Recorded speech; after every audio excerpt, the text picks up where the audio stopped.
This is Nightly Business Report with Tyler Matheson and Sue Herrera. Still on edge after days of intense volatility, a relative calm fell on Wall Street. But could a key economic report tomorrow bring back the big moves? Takeover talk. Walgreens reportedly eyes a major drug distributor to fend off new threats. It's a hyper-competitive, fast consolidating industry. $1 trillion and climbing. A new report shows the mounting costs of the opioid epidemic. Those stories and more tonight on Nightly Business Report for Tuesday, February 13th. Good evening, everyone, and welcome. An odd feeling hung over Wall Street today. Odd because it felt quiet. Even more odd, perhaps, because at one point the blue chip Dow index was off triple digits, but compared to what we've been seeing lately, it hardly registered. Some say investors took a much-needed breather after the recent bout of heavy volatility. But whatever the cause, it was the third consecutive session of gains. The Dow Jones Industrial Average closed higher by 39 points to 24,640. The Nasdaq added 31, and the S&P 500 rose about 7. But as Bob Pisani reports, both the bulls and the bears are trying to figure out what might happen next. The Dow moved in a 280-point range from today's high to low, and yet compared to the last 2 weeks, it just seemed quiet. It's amazing. So are things finally starting to settle down? Volume today was well below the recent average. Remember, the S&P 500 traded 3 times normal volume for much of last week. What a titanic week it was. Now that the Dow has recouped roughly 40% of its losses from February 1st, the big debate is what happens next.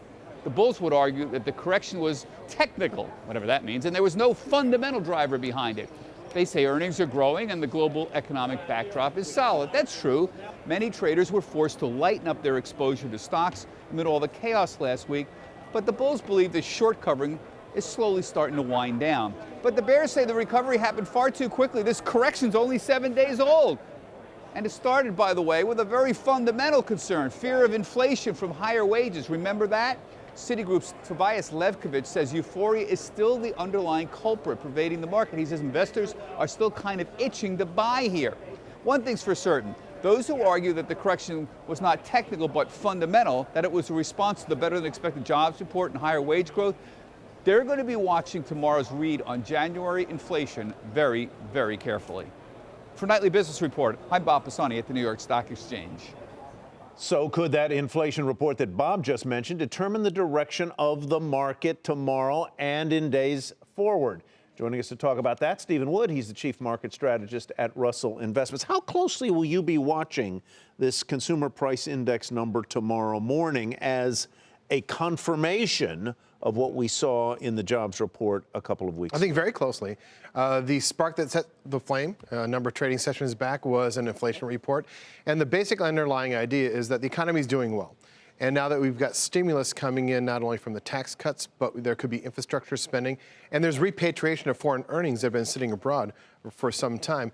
So when we look at the fundamentals in the United States, we kind of subtract off how the Federal Reserve will act. So I think what really got the market nervous is that the Federal Reserve has been very accommodative for a good long while.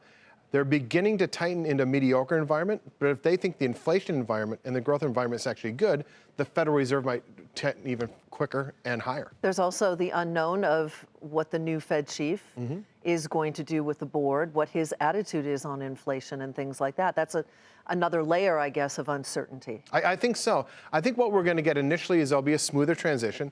I think a lot of the stated policy statements by Chair Powell will be similar to Dr. Yellen. So I wouldn't expect there to be a dramatic departure, but the data are changing underneath this current chairmanship. So I think you can expect the policy response, even if Yellen had been brought in, would be very, very similar. So that inflation report's going to be important. I think the earnings and the economic reports are probably going to be pretty consistent with what we've seen. So that number tomorrow that comes out, for you, what would be the Goldilocks number? Not too hot, not too cold. And what would be the one that would make you go, ooh? I think that if we have a report that's above 2% and the internal components of a 2%, let's say a 2.2, 2.3, which I don't think it will be, but if it were in the solid 2% plus, and the internals say to the Federal Reserve that this is not going to disappear anytime soon, and the biggest component is going to be wages. To the extent that wages are increasing, the Fed is going to see that as a sign of inflation beginning to brew. Because it's usually wage growth that leads to higher inflation down the road. Stephen, thank you for your explanations tonight. We appreciate it. Thank you very much. Stephen Wood of Russell. And speaking of the Fed, the new chairman of the Federal Reserve is watching the markets up and downs. Today, Jerome Powell said the central bank will, quote, remain alert, end quote, to any emerging risks to the stability of the financial markets. He also backed the idea that the Fed is in the process of gradually raising interest rates and that his goal is to normalize policies in a way that will extend the recovery. And the Federal Reserve Bank of New York reported that household debt rose for the 14th straight quarter in the final 3 months of last year, totaling a record of more than $13 trillion, mostly driven by an increase in mortgage debt, which remains below, however, pre-recession levels. While most economists are not concerned about the rise in the level of consumer debt, a top intelligence official is warning that the U.S. national debt is unsustainable. The director of national intelligence told lawmakers it represents a threat to our economic security. The failure to address our long-term fiscal situation has increased the national debt to over $20 trillion and growing. This situation is unsustainable, as I think we all know, and represents a dire threat to our economic and national security. The statement comes one day after the White House submitted a budget that adds to the deficit. And that budget proposal submitted yesterday includes a plan to make over part of the federal food stamp program. The idea is to replace food stamps with actual boxes of food. The government estimates it could save billions of dollars this way, but how would it work? Ilan Mui takes a look. The White House wants to radically reshape America's social safety net by replacing some food stamps with an actual box of food that's delivered right to your door. Currently, more than 16 million low-income households receive at least $90 a month from the government to help pay for food. Under this new program, about half of that money would be replaced by an America's Harvest box shipped straight from Uncle Sam. This box would include non-perishable items like cereal, pasta, canned meat, and peanut butter. The program is projected to save the government $130 billion over the next decade. White House Budget Director Mick Mulvaney compared this program to Blue Apron, the meal kit delivery service, and he called it an innovative idea. On Capitol Hill today, he defended the proposal. We do some tremendous, I think, new ideas on things like food stamps and the Farm Bill, other mandatory spending. There are some good ideas out there in this budget that the legislature could take up to get real long-term savings. Agriculture Secretary Sonny Perdue promised that the food would all be homegrown by American farmers and producers, and it would be worth just as much as households are receiving now.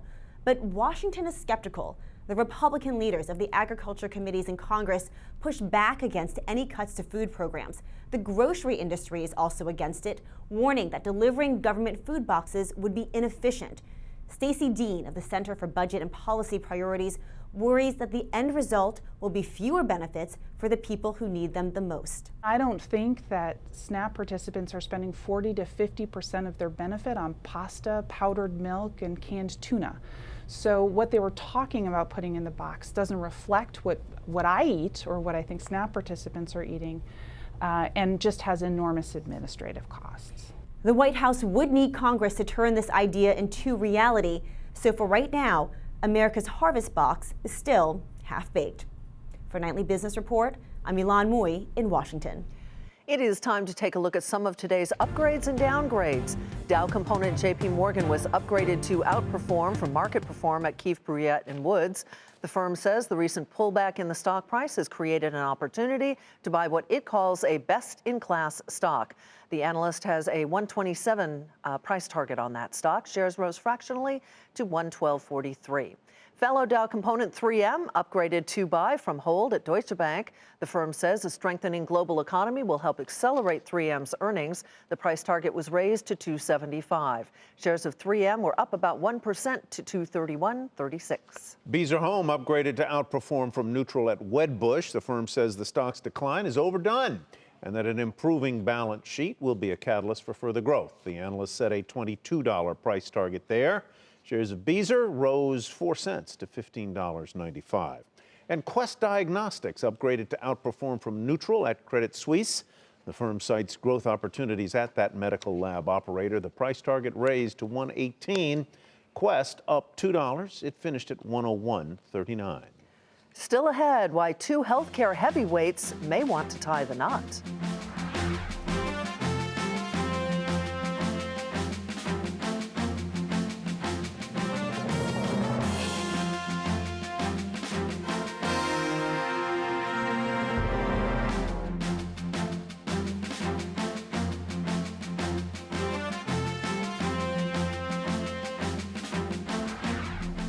The CEO of Apple downplayed the possibility that the company might issue a special dividend. At its annual shareholder meeting, Tim Cook said he's not a fan of them when asked if he would issue one following the recent changes to the tax code. But Cook did say that the board is committed to annual increases in its regular dividend. Amazon reportedly expanding into the medical supplies business. According to the Wall Street Journal, the online retailer is looking to establish a marketplace where hospitals could stock up on supplies for emergency rooms, operating rooms, outpatient facilities. The report rippled through parts of the medical supply industry today, sending stocks like Owens & Minor, Cardinal Health, and McKesson lower. Meantime, shares of Cardinal Health and McKesson also came under pressure from a report that Walgreens is in talks to buy drug distributor AmerisourceBergen. Such a deal would accelerate the consolidation already underway in that industry. The report sent shares of AmerisourceBergen up 9%. Walgreens Boots Alliance fell just a fraction. Bertha Coombs has more on what a potential tie-up might look like. Walgreens already has a stake in AmerisourceBergen, one of 3 major U.S. wholesale drug distributors. But now the drugstore chain is talking about buying its supplier outright, according to the Wall Street Journal. Analysts say the move could help Walgreens drive down costs. I'm not sure it's nearly as transformative as other transactions in healthcare, but certainly something where, you'd formalize what's already been sort of put into place. It wouldn't be as transformative as CVS's $69 billion deal to buy insurer Aetna, to bring together pharmacy and health benefits and affordable retail clinics under one company.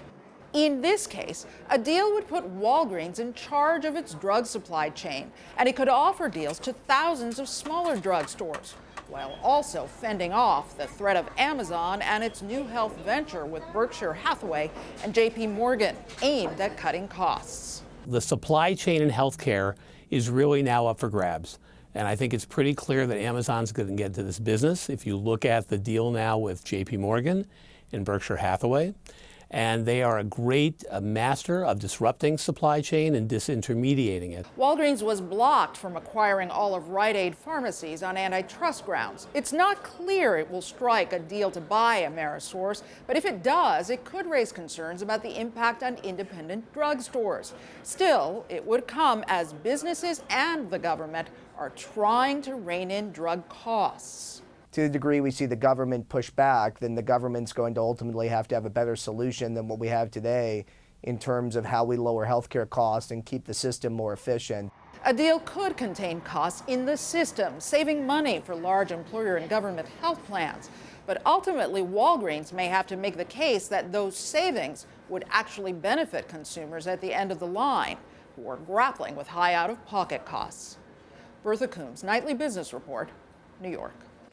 Strong international demand drives sales at Under Armour, and that is where we begin tonight's market focus. The athletic apparel maker said strength in overseas markets helped the company return to growth and deliver results that topped expectations. Under Armour forecasts sales this year to rise at a low single-digit percentage rate.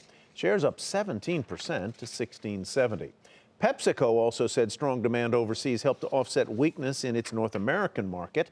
The beverage giant reported better than expected profits, said it was going to raise its dividend by 15% to $3.71. The company said it is remaining competitive in a crowded market.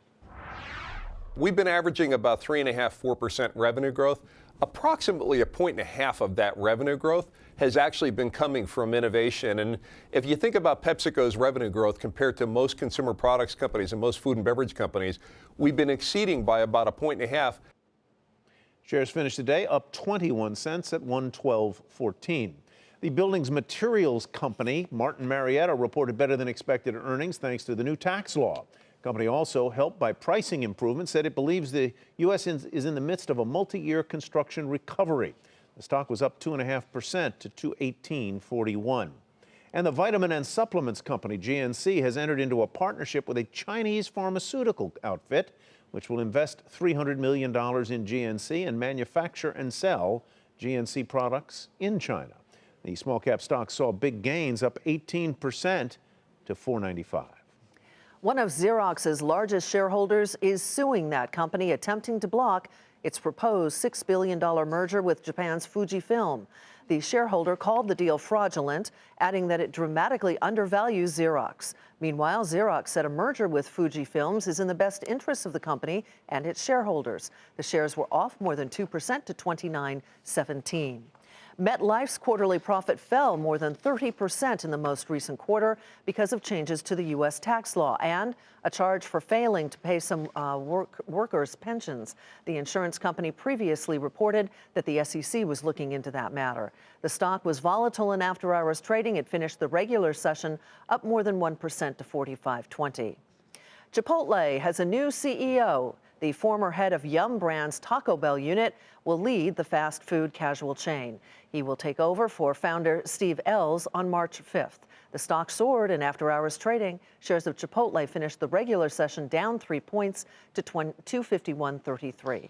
A new government report alleges that 5 of the largest opioid manufacturers paid patient advocacy groups millions of dollars to promote the use of the painkillers.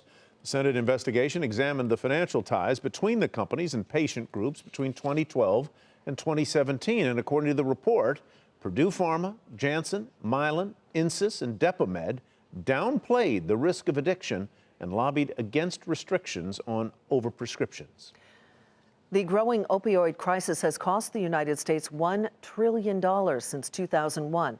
That's according to new analysis from the nonprofit healthcare research firm Alterum. And while that financial figure seems high, the company expects it to keep growing, forecasting an additional $500 billion to be spent on the issue through 2020. Here to discuss that report's finding is Ani Turner, Alterum's co-director of Sustainable Health Spending Strategies. Ani, welcome. Nice to have you here. Thank you. It's a very sobering report, to say the least. And I guess one of the questions that I have among many is who bears the cost of all of these costs? Yes. These costs are borne by individuals and their families and by employers and by taxpayers through what we're paying for services such as police and emergency response and the loss in tax revenues. So really across the board. But what we find, interestingly, is the majority of the costs we estimate are borne by individuals and the private sector in the form of the lost productivity and the lost wages from both people dying prematurely of opioid overdoses and the lost productivity of those who are living with addiction. So how fast is the cost curve steepening? How fast is it steepening? Well, what we saw between 2016 and 2017, we're estimating about a 20% increase. Back in 2001, we estimate the cost to the U.S. of the epidemic was about $30 billion. By 2017, in the same year's dollars, 2016 dollars, we estimate $115 billion. And it's been accelerating. So every year it just seems to be growing faster and faster. And unfortunately, the deaths from opioids are growing faster and faster. You know, Ty and I were talking before we started the show. And what about the cost of treatment?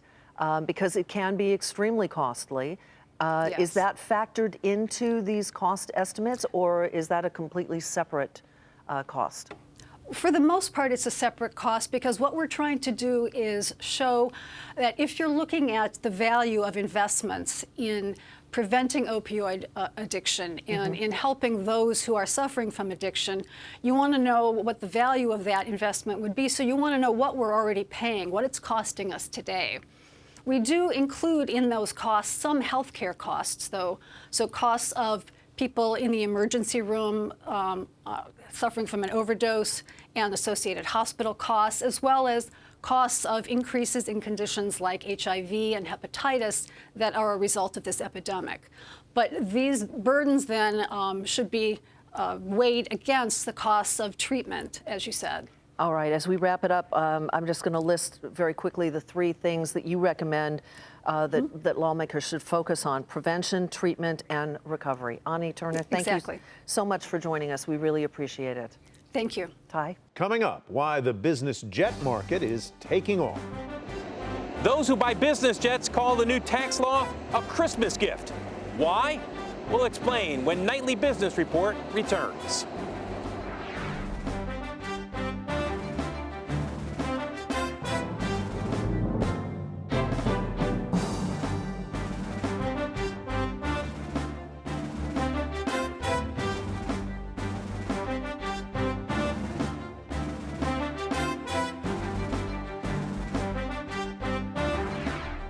Main Street is feeling pretty good. According to a new survey, small business owners across the country say this is the best time in decades to expand and hire. A monthly report from the National Federation of Independent Business also puts the level of optimism near records following the passage of the tax law. In a tight labor market, some employers are having a hard time finding qualified workers, and that is especially true when it comes to law enforcement, where demand for new officers is quite high. Kate Rogers traveled to Houston to report on where the jobs are. You gotta go the extra step and maybe shake a hand or maybe just say good morning, and I think that goes a long way. Jason Cisneros was born and raised in Houston. After serving in the Army Reserves post 9/11, he decided to answer the call of service in his hometown as a patrolman with the Houston Police Department. I love serving and I love giving back, and so I wanted to do that at the city level, and that's why I joined the police department. But Jason's department says it's short as many as 2,000 officers for the city's current population. So it can be overwhelming because you want to do your part and you want to do what you can, but you're only one person. The department says a lack of funding for new hires and overtime, coupled with high-profile police-involved shootings in recent years, have made recruiting a challenge. The Houston Police Department, or HPD, has been deploying officers strategically and changing its recruitment techniques, offering shorter academies for those with prior experience, as well as marketing with the military, high schools, and colleges to apply. Even with the additional outreach, it's not easy to make the cut. Only 10% of applicants are accepted.